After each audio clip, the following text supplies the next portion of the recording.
Muy bien, creo que todos hemos leído Malaquías, ¿verdad? ¿Sí? ¿O hay alguien de aquí que no lo haya leído?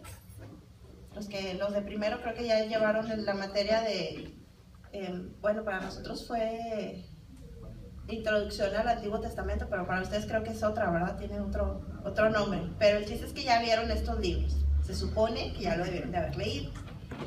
Entonces, en este libro, al principio vemos que Malaquías les está hablando al pueblo de Israel. Pero conforme va avanzando el texto, nos podemos dar cuenta que les está hablando específicamente a ¿quiénes? A los sacerdotes, ¿verdad? Les está hablando a los sacerdotes de una manera muy específica. Y yo quiero centrarme en estos 4 versículos, no en todo el texto, porque sí está un poco amplio. Y quiero centrarme en estos 4 versículos. Entonces empezamos en el primero, en el versículo 4. Y cuando yo leí este versículo, el primer pensamiento que vino a mi mente fue, ¿qué es el pacto con Leví? Dice este versículo, y sabréis que yo os enviaré este mandamiento para que fuese mi pacto con Leví, ha dicho Jehová de los ejércitos. Y yo dije, bueno, ¿cuál es el pacto con Leví? Entonces yo quiero que alguno de ustedes me diga, ¿cuál es el pacto con Leví? ¿Quién sabe cuál es ese pacto? ¿Ninguno? ¿No? ¿Ni idea, ni tantita? Ah, yo pensé que sí se lo iban a saber. Bueno, ok, vamos a Éxodo. Si pueden abrir, por favor, su Biblia en Éxodo. En el capítulo 40, del versículo 12 al versículo 16. Ahí viene lo que es el pacto con Leví o con la tribu de Leví. Todos sabemos cuáles son las tribus, ¿verdad? Y qué hacía cada una de ellas. Así es que, alguien que me pueda leer estos versículos, Éxodo 40, del 12 al 16. Y llevarás a Aarón y a sus hijos a la puerta del tabernáculo de reunión, y los lavarás con agua, y harás vestir a Aarón las vestiduras sagradas, y lo ungirás, y lo consagrarás para que sea mi sacerdote. Después harás que se acerquen sus hijos, y les vestirás las túnicas, y los ungirás como ungiste a su padre, y serán mis sacerdotes, y su unción les servirá por sacerdocio perpetuo por sus generaciones. Y Moisés hizo conforme a todo lo que Jehová le mandó, así lo hizo. Ok, aquí podemos ver que ese es el pacto que Dios hizo con la tribu de Leví. Dios por medio de Moisés, llama a Aarón, lo unge como sacerdote a él, pero no solamente a él, también a su descendencia. Y dice que lo hace perpetuamente, o sea, para siempre. Ahí hace un pacto con ellos, con esta tribu. Y obviamente sabemos que Aarón pertenecía a la tribu de Leví. Ese es el pacto del que está hablando Malaquías. Entonces, ahora sí que ya sabemos cuál es el pacto con Leví, que sabemos que está hablando de los sacerdotes. Entonces podemos continuar. Sabemos que la tribu de Leví estaba puesta en un lugar de importancia, ¿verdad? Porque eran los sacerdotes de Israel. Entonces dice en Deuteronomio 10:8, no tiene que abrirlo, pero esa es la cita. Dice que Jehová los apartó a ellos, a esta tribu, para que fueran los que llevaran el arca del pacto, para que estuviese delante de Jehová y que pudieran servirle. Entonces, esta tribu tenía un lugar privilegiado dentro de lo que era el pueblo de Israel. Ellos podían tomar el arca, podían estar en la presencia de Jehová, a diferencia de la demás gente, sin tener una consecuencia negativa. Podemos ver pasajes donde dice que un personaje, que ahorita no recuerdo su nombre tal cual, toma el arca y ¿qué le pasa? Se muere, ¿verdad? Si no recuerdo mal, recuerdo es Susa, y si no, corríjanme, creo que sí es él, ¿verdad? Susa.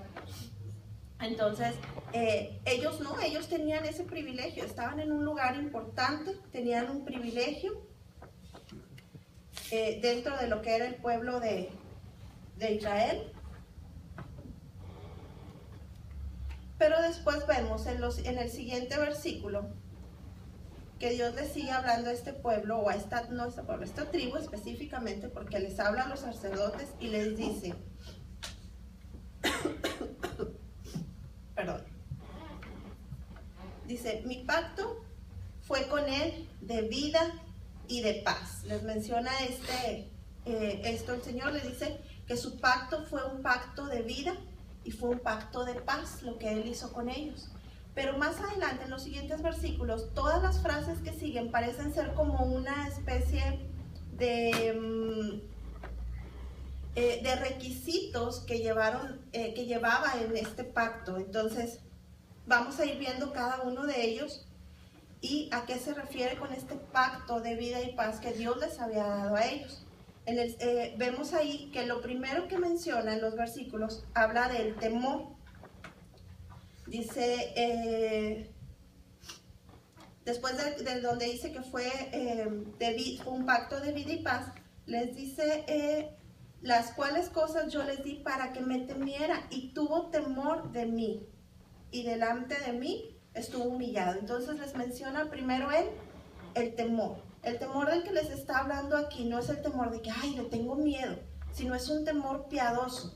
Es un temor como lo menciona en Proverbios 1:7, que dice, el principio de la sabiduría es el temor ¿a quién? A Jehová, ¿verdad? Entonces les está hablando de un temor piadoso, no de un temor de, ay, es que Él es más grande que yo y le tengo miedo. ¿Sí me estoy explicando? Okay. Entonces, después les menciona estar humillado. ¿A qué se refiere con estar humillado? Se refiere al hecho de aceptar que Dios siempre tiene la razón, es decir, que el Señor, es decirle sí Señor a todo lo que Él hace, pero sabiendo que Él está por encima de nosotros y que Él tiene el control de nuestra vida. A eso se refiere, es como lo que dice en 2 Crónicas, por ahí 7:14, no, solamente les doy la cita para que sepan, pero no tienen que buscarlo. Dice, si se humillare mi pueblo, sobre el cual mi nombre es invocado, lloraren y buscaren mi rostro, y se convierten de sus malos caminos, entonces yo iré desde los cielos y perdonaré sus pecados y sanaré su tierra. A ese tipo de humillaciones a la que se refiere. Después sigue avanzando en la lectura y dice, habla de la ley en su boca. ¿A qué se refería con la ley en la boca de ellos? Hablaba de conocer la palabra, no solo de conocerla y hablarla, sino también de ponerla por obra. Recordemos que les decía a ellos, al pueblo de Israel en el Shema, y estas palabras que yo te mando hoy estarán sobre tu corazón y las repetirás a tus hijos y hablarás de ellas estando en tu casa y andando por el camino y al acostarte y cuando te levantes, y las atarás como una señal en tu mano y estarán como frontales entre tus ojos, y escribirás en postes de tu casa y en tus puertas. Así nos habla, a eso se refiere, nos está hablando de proclamar las virtudes de aquel que nos llamó, ¿sí? Está hablando de siempre estar hablando, proclamando la palabra del Señor. Después les menciona, iniquidad no fue hallada en sus labios. ¿A qué se refiere con esto? Esto quiere decir a vivir bajo los preceptos de Dios, así como el sacerdote entraba una vez al año y era limpio de toda su iniquidad. A eso se refiere, a estar siempre limpio delante de Dios, que tus labios, dice, no tengan iniquidad, que seas limpio delante de la presencia del Señor. Después les mencionaba, en paz y en justicia anduvo conmigo. Aquí nos está hablando de estar siempre con Él, de estar siempre, no solamente estar con Él, sino también estar en Él, vivir siempre en el Señor. Como le decía a Josué, cuando le dice, nunca se apartará de tu boca este libro de la ley, sino que de día y de noche meditarás en él, para que guardes y hagas conforme a lo que en él está escrito, porque entonces prosperará tu camino y todo te saldrá bien. Entonces nos está hablando de estar siempre con Dios y estar en Él. Voy un poquito rápido porque creo que no tengo mucho tiempo. Pensé que era mucho, pero no. Y después vemos que dice, a muchos hizo apartar de iniquidad. En este punto nos está hablando de hacer entender a otros cuál es el camino correcto. La función del sacerdote era que el pueblo entendiera la ley, que la comprendiera, que se la aprendiera, pero también que la pusiera por obra. Entonces aquí les está diciendo que el sacerdote hace apartar a muchos de la iniquidad. Después les dice, guardar la sabiduría. Aquí de nuevo se refiere a los preceptos de la ley, a estar bajo los estatutos de Dios, como lo menciona en Deuteronomio.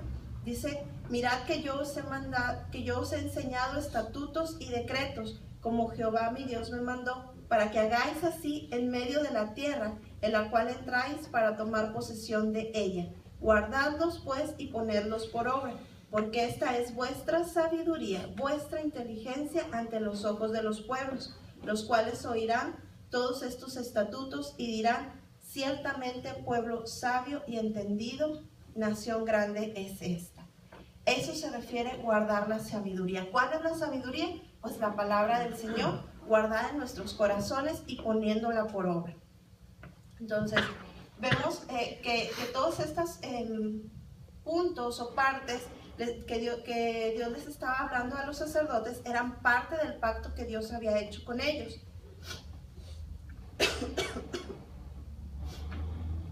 Después,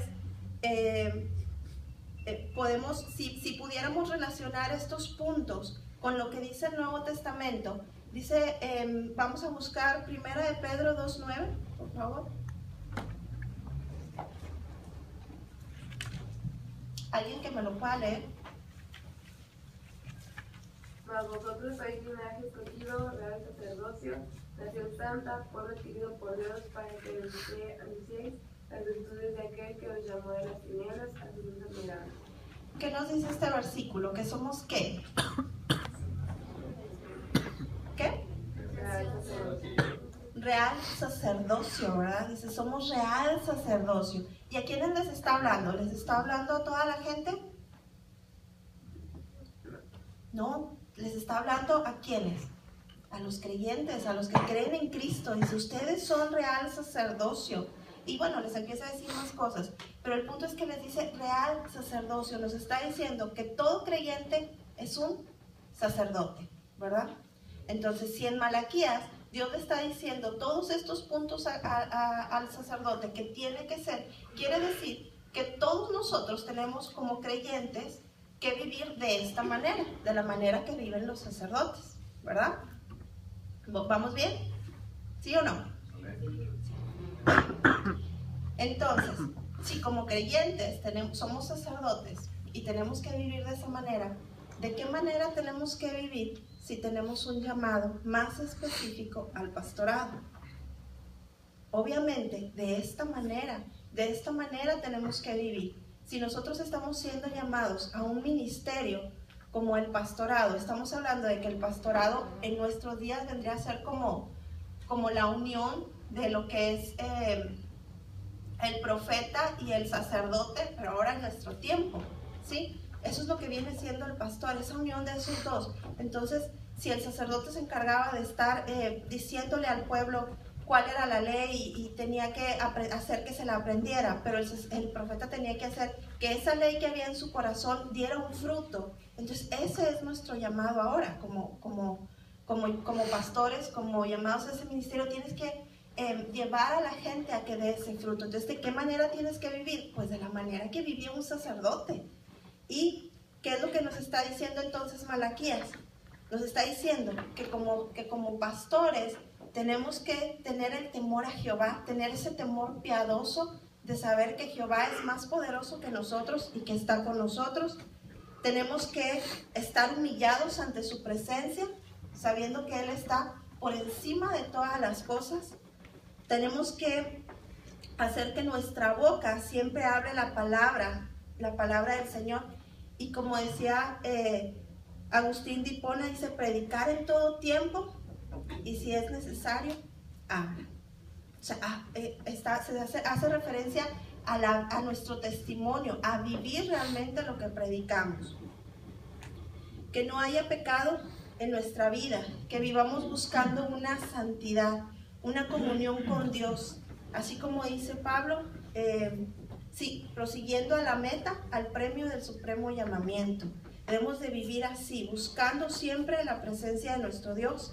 Dice que debemos vivir en paz y en justicia, pero no solamente con Dios, sino también con los que nos rodean, también con nuestro prójimo. Tenemos que amarlo como a nosotros mismos. Esto es lo que nos está diciendo este pasaje. También nos dice que prediquemos en todo tiempo, así como decía Judas, que contendamos ardientemente, y al decir contender no significa que los que están en mi generación saben muy bien la carta de Judas, porque la vimos con el pastor Pepe Pérez en hermenéutica, así es que no la sabemos al revés y al derecho. Entonces, aquí en contender ardientemente no está diciendo que te pelees con la gente, sino que estés apasionado por Cristo, que les hables a la gente y les digas lo que tú has creído, pero de la manera correcta. Y dice también Judas, arrebatándolos del fuego, o sea, haciendo que esa gente pueda conocer la palabra y pueda convertirse, así como lo hacía Juan Wesley cuando iba a predicar. Él tenía a mí me llama mucho la atención en la vida de Juan Wesley, y me encanta y me fascina leerlo, porque él habla de un corazón ardiente, de un corazón apasionado, de un corazón que siente la necesidad de ir y hablarle a la gente y decirle a esa gente que se estaba perdiendo. O sea, vivían en un mundo lleno de vicio en esa época, y bueno, no es tan diferente a la de hoy, ¿verdad? Pero como que era mucho más marcado la forma en que vivían ellos. Y Juan Wesley iba y les hablaba y les decía